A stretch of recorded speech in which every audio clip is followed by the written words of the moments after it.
Kita sering merasa aman. Kita merasa negara kita damai, bersahabat dengan semua bangsa, dan menganut politik bebas aktif. Kita merasa tidak punya musuh. Tapi sadarkah kalian jika kita melihat peta militer dunia hari ini, Indonesia sebenarnya sedang berada di tengah-tengah kandang singa dari utara, selatan, timur hingga barat, moncong meriam, dan pangkalan udara negara asing mengarah tepat ke halaman rumah kita. Inilah yang disebut strategy encirclement atau pengepungan. Di video ini boleh tahu akan mengajakmu terbang mengelilingi perbatasan Indonesia. Kita akan mengaudit satu persatu pangkalan asing yang mengepung kita. Siapkan camilan kalian karena fakta yang akan kalian lihat mungkin akan membuat tidur kalian tidak nyenyak malam ini. Sebelum mulai, jangan lupa like, share, dan subscribe. Kita mulai bedah dari utara. Di sini suhu geopolitik sedang mendidih. Filipina baru saja memberikan akses 4 pangkalan militer baru kepada Amerika Serikat. Perhatikan lokasinya. Pangkalan Cemilo, Osias, dan Lalo letaknya di ujung utara Luzon. Jaraknya ke Taiwan cuma 400 km. Bagi jet tempur F-35 Amerika, itu cuma butuh waktu 15 menit terbang. Ini bukti nyata. Filipina sedang disiapkan jadi landasan pacu Amerika untuk perang melawan Cina. Tapi jangan salah, ada satu pangkalan lagi di Pulau Balabak. Ini yang bahaya buat kita. Jaraknya cuma selemparan batu dari Sabah dan Kalimantan Utara. Jika Amerika menaruh radar di sini, mereka bisa mengintip ruang tamu kita di IKR. Di seberangnya, Sangga tidak tinggal diam. Tiongkok telah menyulap terumbu karang mati menjadi The Great Wall of Sand. 3 pulau buatan raksasa Subi, Misif, Don Fiery Cross. Ini bukan pulau wisata. Ini adalah pangkalan militer full set. Mereka punya landasan pacu 3 km yang bisa didarati pesawat pengebom Han Angka. Mereka punya sistem rudal anti-pesawat H-9 yang jangkauannya bisa merontokkan pesawat apapun yang lewat di atas Natuna. Kenapa ini krusial buat Indonesia? Karena Laut Sulawesi adalah jalur pintu belakang backdoor. Jika perang pecah, kapal selam nuklir Amerika dari Australia akan menyusup lewat Selat Lombok dan Makassar untuk menyerang Cina dari belakang. Artinya apa? Perang besar itu akan terjadi tepat di beranda rumah kita. Rudal nyasar, tumpahan minyak, hingga puing kapal perang semua akan hanyut ke pantai-pantai kita. Sekarang putar kursi kalian menghadap selatan ke tetangga yang paling berisik, Australia. Di Darwin ada ribuan marinir Amerika yang ditempatkan secara rotasi Marine Rotational Force. Mereka adalah pasukan pemukul reaksi cepat, tapi yang bikin bulu kuduk merinding ada di pangkalan udara Tindel. Citra satelit terbaru membuktikan Amerika sedang memperluas apron bandara ini. Tujuannya satu, menampung 6 unit pesawat pengebom nuklir BWM-2 Strato Fortress. Pesawat ini adalah kiamat terbang.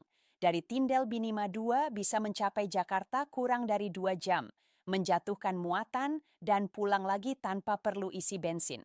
Seluruh Pulau Jawa ada dalam jangkauan bom mereka. Belum cukup. Lihat 2 pulau kecil ini. Christmas Island jaraknya lebih dekat ke Jakarta daripada Jakarta ke Bali. Dan Coco Islands, pulau terpencil di Samudra Hindia. Australia menginvestasikan ratusan juta dolar untuk merenovasi landasan di Kokos. Ini akan jadi sarang bagi peapan Poseidon. Pesawat pemburu kapal selam tercanggih di dunia. Dengan pangkalan di Kokos, mereka bisa memblokir akses ke Samudra Hindia. Setiap kapal selam TNI All yang keluar dari Selat Sunda pasti ketahuan. Mereka memesan CCTV bawah air di halaman belakang rumah kita. Ditambah lagi, aliansi AUKUS Australia akan punya kapal selam nuklir. Bedanya dengan kapal selam diesel biasa, kapal nuklir bisa menyelam berbulan-bulan. Mereka bisa nongkrong diam-diam di selet-selet dalam Indonesia tanpa pernah kita sadari. Ancaman tidak hanya dari depan dan belakang. Lihat Barat, Malaysia, dan Singapura tergabung dalam FPDA EFAM Power Defense Arrangements bersama Inggris, Australia, dan Selandia Baru. Andy Butter, Malaysia ada markas SETS. Radar mereka memantau pergerakan udara di Selat Malaka dan Sumatera. Secara teknis, setiap pesawat tempur kita yang take off dari Medan atau Pekanbaru sudah masuk radar mereka. Singapura lebih gila lagi. Pelabuhan Changi didesain khusus agar muat menampung super carrier kapal induk Amerika. Ini adalah pom bensin raksasa bagi armada perang Afrika Asia Tenggara. Jauh di tengah Samudra Hindia ada Diego Garcia pangkalan IS yang super rahasia. Dari sini, pesawat pengebom siluman B-2 Spirit bisa terbang menyerang target di Asia, termasuk Indonesia tanpa terdeteksi radar jadul kita. Lalu di timur, Papua, Nugini. Ya, dulu Cina mau bangun pangkalan di sini, tapi Amerika dan Australia panik dan langsung membeli akses ke pangkalan Lombrum di Pulau Manus di utara Papua. Ada negara kecil bernama Palau. Amerika baru saja memasang radar raksasa TAC di sana. Radar ini bisa melihat apapun yang terbang di atas Papua dan Maluku. Kita benar-benar telanjang di mata radar mereka. Menghadapi kepungan cincin besi ini, TNI tidak bodoh. Kita sadar kita tidak mungkin menang adu jumlah kapal induk lawan Amerika atau Cina. Itu bunuh diri. Doktrin kita berubah menjadi porcupine strategi. Strategi landak. Tujuannya bukan untuk memusnahkan musuh, tapi membuat musuh berdarah-darah dan rugi besar jika berani masuk. Kita perbanyak KCR kapal cepat rudal, kecil, gesit, susah dideteksi radar tapi bahwa rudal mematikan.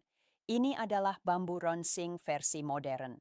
Secondly, sunget kapal besar bisa tenggelam dan pertahanan terakhir adalah sanam perang semesta. Jika musuh berhasil mendarat, mereka tidak hanya melawan tentara, tapi 280 juta rakyat Indonesia.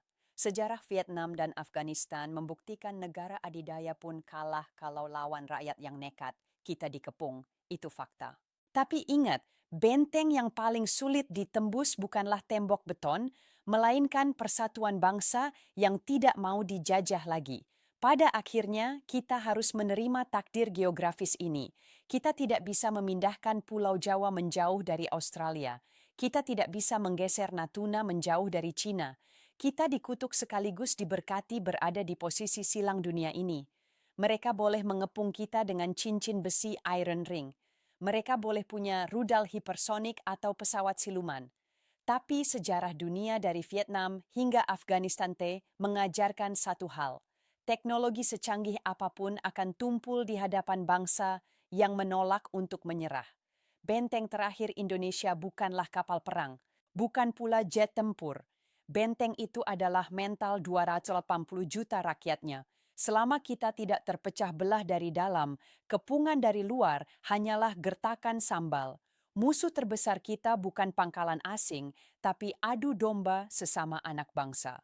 Sekarang, saya kembalikan pertanyaan ini ke kalian. Jika suatu hari cincin besi ini benar-benar menjepit kita, dari arah mana ancaman paling mematikan akan datang? Naga dari utara atau elang dari selatan? Dan yang paling penting, siapkah kita? Diskusikan di kolom komentar. Debatlah dengan cerdas. Jangan lupa subscribe, karena ketidaktahuan adalah kelemahan.